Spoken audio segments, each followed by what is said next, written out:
네, 이번 시간에는 두 번째 파트인 서비스 프로세스 설계 및 품질 관리에 대해서 학습하겠습니다.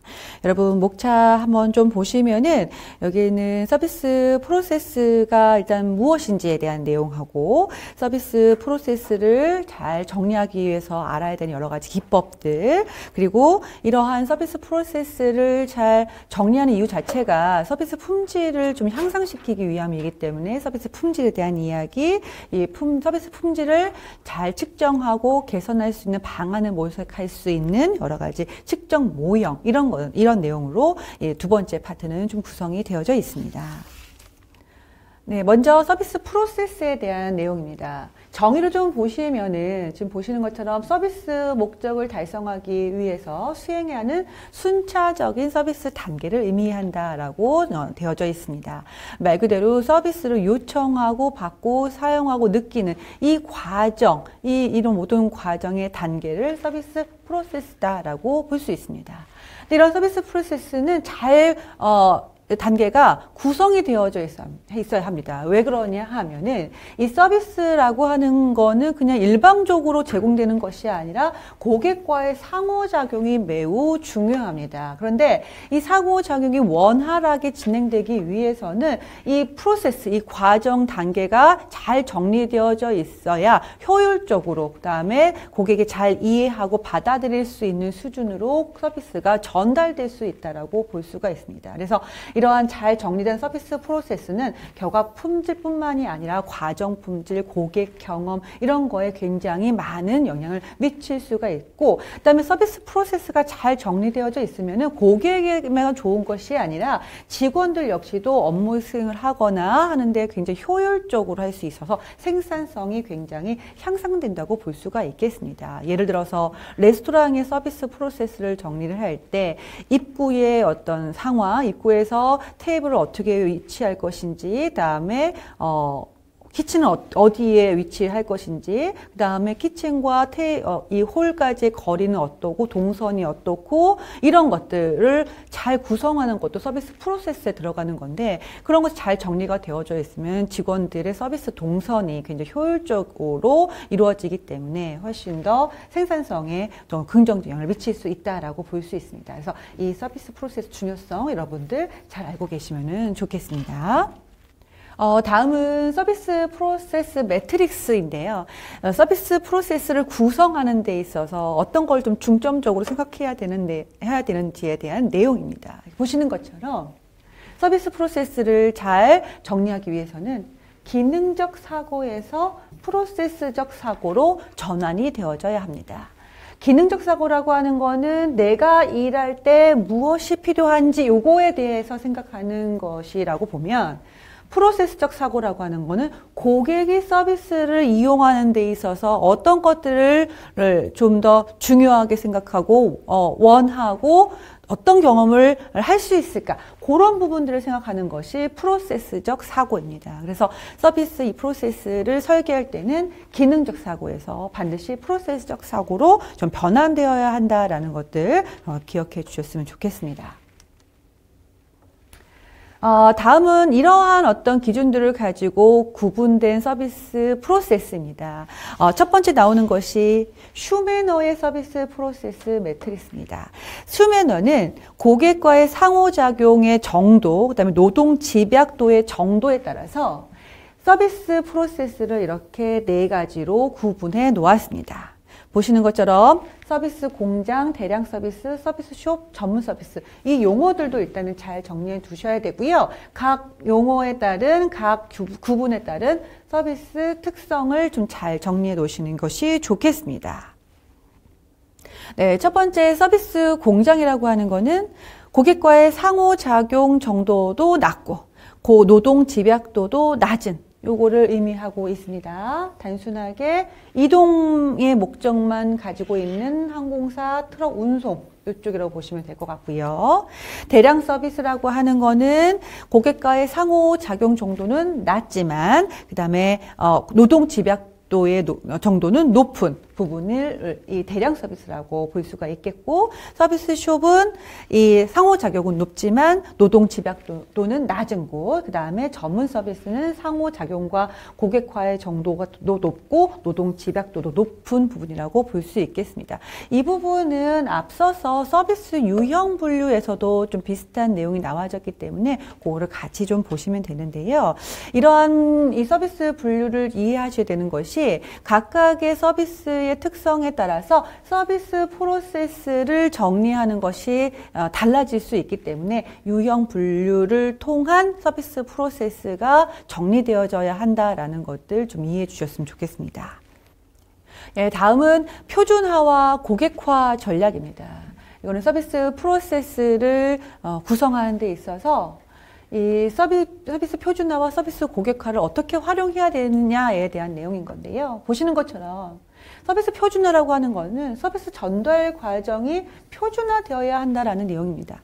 어떤 직원의 서비스는 이 정도의 수준이고 또 다른 서비스의 수준은 이 정도라고 하면은 이로 인해서 고객들은 굉장히 서비스 품질을 조금 더 부정적으로 인식할 수밖에 없기 때문에 서비스 프로세스를 구성하는 데 있어서 어느 정도 표준화된 서비스를 제공할 것인지를 고려하면서 이 서비스 프로세스를 구성해야 된다라는 내용입니다. 그래서 보시는 것처럼 서비스 표준화 전략은 기업의 서비스 생산성을 증가시킬 수 있고 업무를 효율적으로 운영할 수 있고 또 합리적인 경영을 할 수 있기 때문에 서비스 프로세스를 구성할 때 표준화를 좀 더 중점적으로 고려해 봐야 합니다.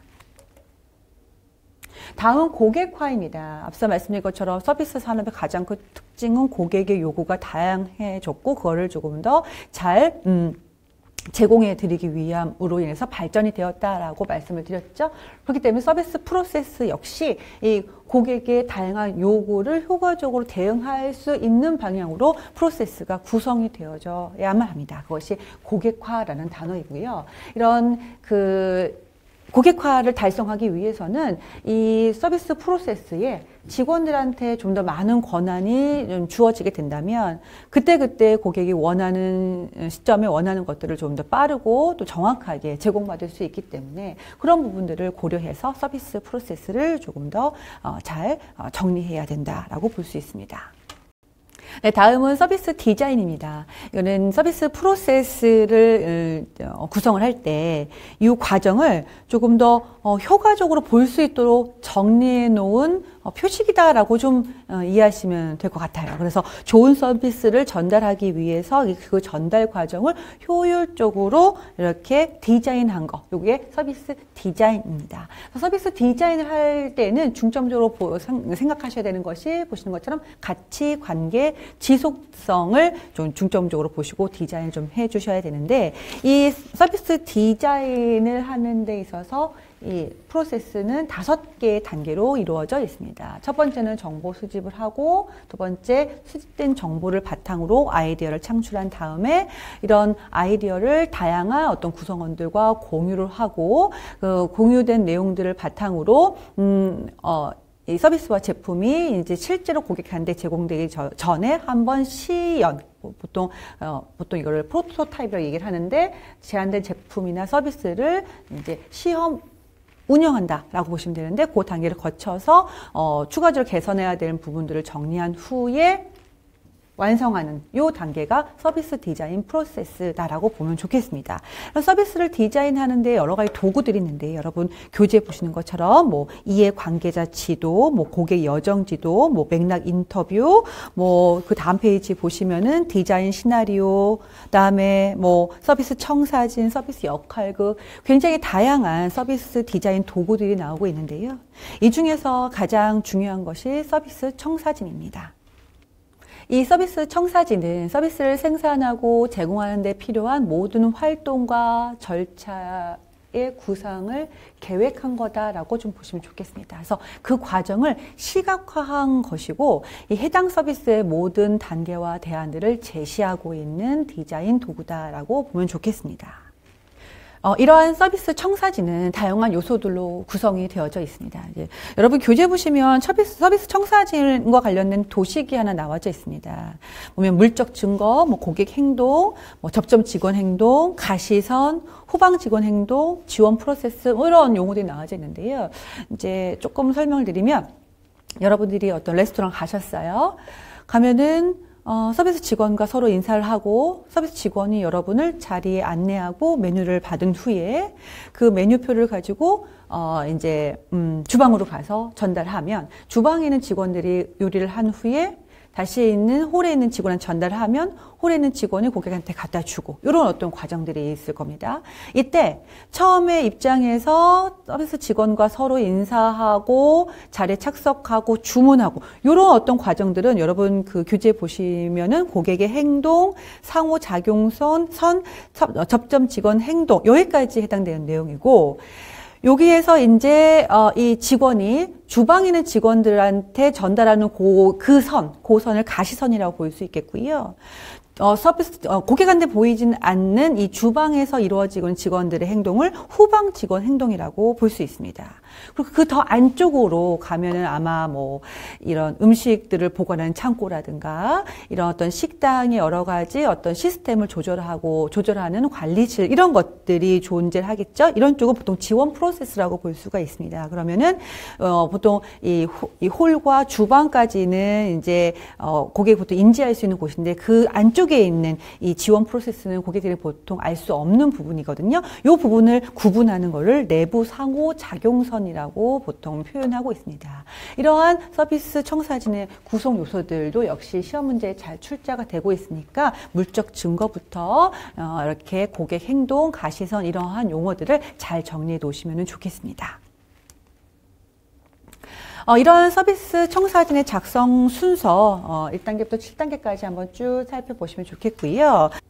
네, 다음은 서비스 프로세스 개선입니다. 1장에서 이 업무의 효율성, 고객에게 긍정적인 경험을 제공을 하기 위해서는 잘 정리된 서비스 프로세스가 필요하다라고 말씀을 드렸습니다.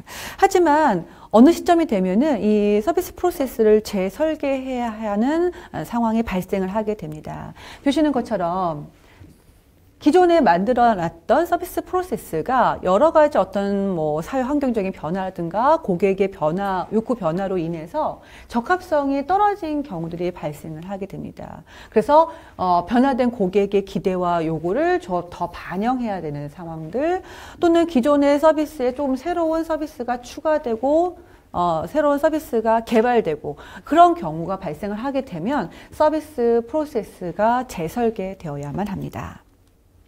이러한 서비스 프로세서는 보시는 것처럼 6단계의 과정을 통해서 이루어지게 됩니다. 먼저 개선을 하기 위해서는 여러분도 아시다시피 문제점을 뭔지를 알아야 되고 잘 파악을 해야 되고 그 문제점에서 나타난 과제들을 잘 분석을 해야 되고 근본 원인을 도출해야 되고 뭐 이런 어떤 단계들이 좀 필요하겠죠. 여기 보시면은 플로우 차트, 뭐 PC본 이런 용어들이 나오고 있습니다. 이런 것들은 다 프로세스를 개선하는 데 활용되는 도구들인데요. 하지만 쓰임에 따라서 어디에 들어가는지 좀 차이가 나게 됩니다. 보시는 것처럼 플로우 차트라고 하는 거는 현재 상황을 파악하는 데 주로 사용되는 프로세스 개선 도구라고 보시면 되고요. PC본은 근본 원인을 도출하는 데 주로 사용되는 서비스 프로세스 개선 도구라고 볼 수 있겠습니다. 그래서 플로우 차트라고 하는 거는 이 업무 처리 자체를 순서대로 도식화한 거다라고 보면 좋겠습니다. 그래서 순서대로 도식화를 하다 보면 이쪽에서 좀 문제가 있구나. 이쪽은 잘하고 있는데 이쪽이 좀 어렵네 라는 것들을 좀 한눈에 볼 수 있기 때문에 문제를 좀 파악하는 데 있어서는 플로우 차트를 보통 활용하게 되는 거고요. 네, 두 번째로 이 PC본은 여러분 교재 보시면은 그림이 나와져 있습니다. 이렇게 생선 뼈처럼 되어져 있거든요. 그래서 서비스 이 문제에 대한 구체적인 원인들이 무엇이 있을까라는 거를 좀 분석하는데 효율적인 서비스 프로세스 개선 도구 이렇게 보시면 됩니다. 또 하나는 뭐 파레토 차트라는 것도 있습니다. 여러분 교재 보시는 것처럼 이렇게 차트를 만드는 거죠. 이렇게 변화된 추이를 좀 분석하는 데 용이한 서비스 프로세스 개선 도구입니다. 그래서 보신 것처럼 요즘 교재에 보시는 것처럼 뭐 1, 2월, 3월까지는 굉장히 급격한 어떤 뭐 예를 들어 공급량이 증가되고 올라가고 있지만 뭐 4월부터는 굉장히 완만한 이 상황에 대한 문제점을 좀 더 파악하는데 활용할 수 있는 것이 파레토 차트라는 것입니다. 그래서 이러한 프로세스 개선 도구 여러분들 잘 기억해 주셨으면 좋겠습니다. 다음은 3장 서비스 R&D입니다. 이 서비스 R&D라고 하는 거는 보시는 것처럼 좀 새롭고 혁신적인 서비스를 개발하고 전달을 하기 위한 목적으로 창의적인 지식을 활용하고 그다음에 뭐 연구하고 이런 모든 활동들을 서비스 R&D라고 보시면 좋겠습니다. 서비스 R&D는 뭐 제품 R&D와 조금 차이가 있는 거는 제품 R&D 여러분 알고 계시는 것처럼 뭐 핸드폰의 기능을 계속해서 업그레이드 시키는 부분이라고 좀 보시면 될 것 같고요. 서비스 R&D는 그런 것들이 어떻게 전달될 수 있는 그런 부분들, 서비스와 관련된 부분들을 연구하는, 개발하는 활동 이렇게 보시면 좋겠습니다. 이런 서비스 R&D 활동은 보시는 것처럼 교육, 훈련, 서비스 혁신, 산업, 그 다음에 제품과 기술과 관련된 활동, 앞서 말씀드린 것처럼 뭐 정수기 서비스에서 렌탈 서비스를 집어넣은 사례를 말씀드렸습니다. 그래서 제품이 전달되는 데 관련된 서비스가 어떤 것이 들어가면 좋을까와 관련된 것을 연구하는 활동이라고 좀 보시면 좋겠습니다. 그래서 이러한 활동 분야 잘 기억해 주셨으면 좋겠고요. 다음은 이 서비스 R&D와 관련돼서 나오는 용어가 가치 공동 창조라는 용어가 나오고 있습니다. 이거는 이 고객한테 제공되는 서비스 제품, 서비스 가치 이런 것이 기업만이 그 역할을 담당하는 것이 아니라 뭐 기업과 협력자, 고객 모두 이 서비스가 뭐 생산되고 소비되는 모든 과정에 영향을 미치는 관계를 하는 모든 사람들이 가치 창조의 역할을 수행해야 된다는 개념으로 등장한 내용입니다. 그래서 이 가치 공동 창조의 3요소는 교재에 나와진 것처럼 고객, 그 다음에 기업, 그 다음에 상호작용 이렇게 볼 수가 있습니다. 앞서 서비스의 특징 중에 비분리성 말씀을 드렸습니다. 서비스가 생산되고 소비되는 데 있어서 고객이 참여한다. 고객의 참여 정도에 따라서 서비스 품질은 굉장히 큰 차이가 발생하게 됩니다. 그래서 고객 참여에 대한 이야기 여러분들 좀 읽어보셨으면 좋겠고요. 일단 여기에서는 3요소가 뭔지 잘 정리해 놓으시고 고객의 참여 단계, 그 다음에 뭐 기업이 보통 제공해야 되는 것들, 기업의 역할 이런 것들 정리해 두셨으면 좋겠고 기업과 고객과의 어떠한 상호작용이 이루어지고 있는지 또 요 용어들을 좀 한번 기억해 주시면 좋겠습니다. 일단 기본적으로 기업은 고객과 대화를 하게 되고 기업이 고객에게 제공되는 모든 정보는 투명하게 제공되어져야 되고요.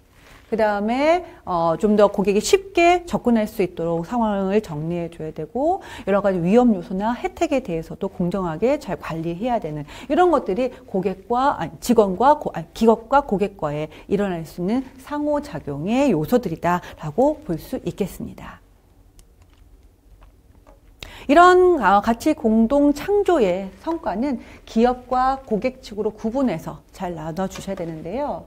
사실 같은 목표를 가지고 기업과 고객이 같이 나아간다면 일단은 여러 가지 너무 많은 부분에서의 장점이 있을 수 있겠죠. 일단 기업은 궁극적으로는 수익이 증대가 될 것이고 고객은 자신이 원하는 여러 가지 요구사항들에 대해서 만족할 수 있다라는 것이 가장 큰 이 여러 가지 가치 공동 창조의 혜택이라고 볼 수 있습니다. 이런 혜택들은 앞서 다른 어떤 학습 내용에서도 나왔습니다. 뭐 장기적이고 유기적인 고객과의 관계에서도 그 장점으로 기업과 고객에 대한 내용들도 흡사한 내용들이 있었었고요. 고객만족 경영에 관련된 부분 뒤에 나올 텐데 역시 고객만족 경영의 가장 기본적인 목적이 이러한 혜택과 연관이 되어져 있다라고 볼 수 있겠습니다. 그래서 이 부분도 여러분들 잘 기억해 주시면 좋겠습니다.